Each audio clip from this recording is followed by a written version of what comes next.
Here to guide us through it is the Deputy Commandant of the U.S. Naval Academy, Colonel Bobby Shea. And Colonel, can you tell us what we're looking at right now? Certainly, Anna. First of all, thanks to ESPN for being here. We really appreciate you honoring the brigade this way. What you're seeing behind us is the noon meal formation. We do this every day as a kind of a transition point between the midshipmen moving from their academic classes to the new meal formation, because every moment has to be accounted for, every moment has to be efficient. So this is our way of counting 4,500 people from the last plebe and the last rank all the way to the brigade commander, and trying to get it done in about 5 or 6 minutes. As you see our shot from the top Bancroft Hall, you can see that there are just 2 battalions. This is actually only 1/3 of the brigade that you're looking at, and there are others all surrounding Bancroft Hall. Again, a 4,400 as they are marching into lunch more formally than most of us would, and to music. Absolutely, Anna.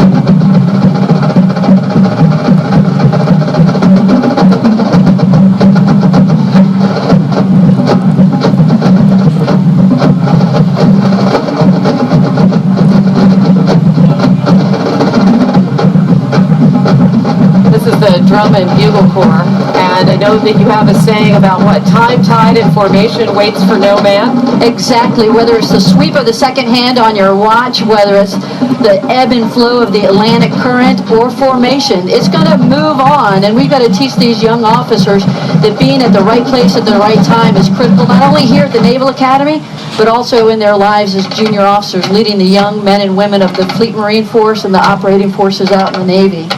They are inspection ready, their uniforms, right? Absolutely. Every button is buttoned, every tie is tied appropriately. And for formations, not only are we counting everybody, we're inspecting them, and we're also taking the time to pass word to them about things that are happening in the yard today. Why is this sort of discipline and organization so important?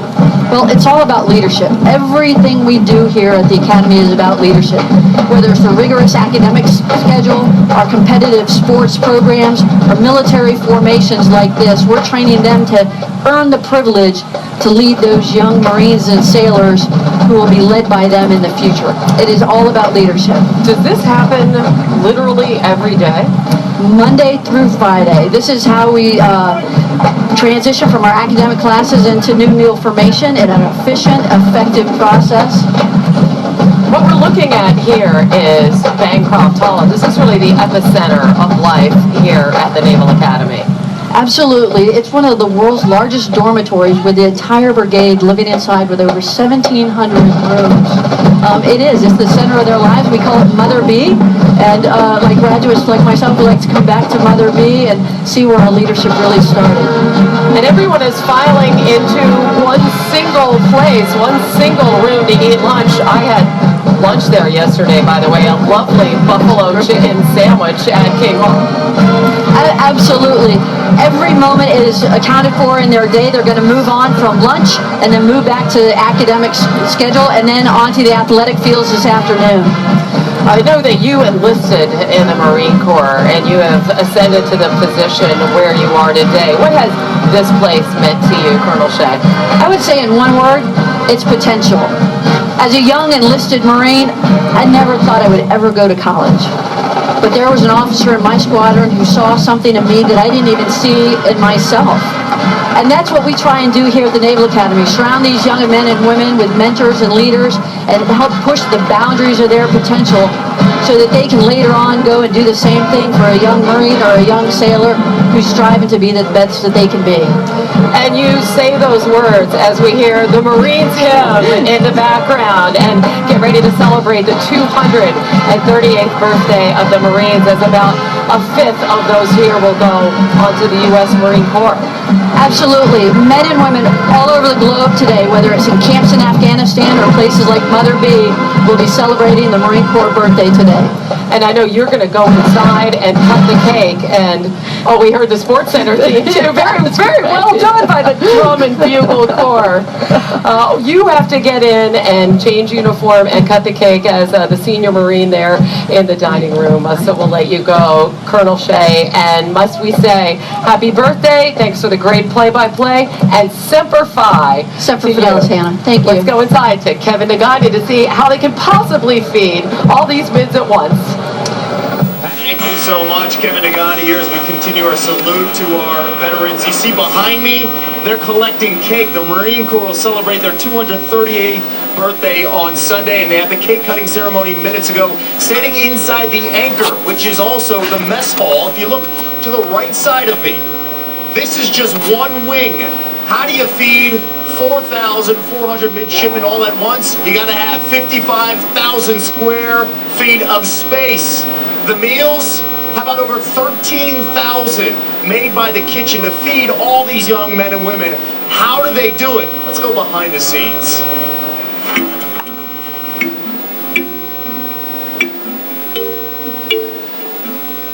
Kim Hall is, it's really cool. Like, it's impressive. Like, they serve 3 meals a day, 4,500 people, like, just like that. Like, it's nothing.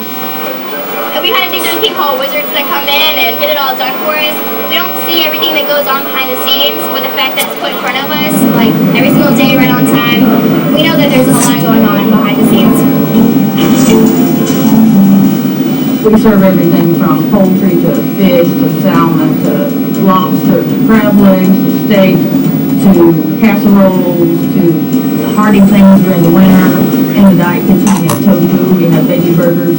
We have a wide variety of things to meet their needs. We wash 20,000 sets of silverware a day. We replace jars and jars of barbecue sauce. As far as protein goes, we serve about 60,000 pounds of protein a month. 900 pounds of mashed potatoes, 600 gallons of milk, 4,600 pounds of meat, 8,000 cookies, and 100 gallons of soup per day.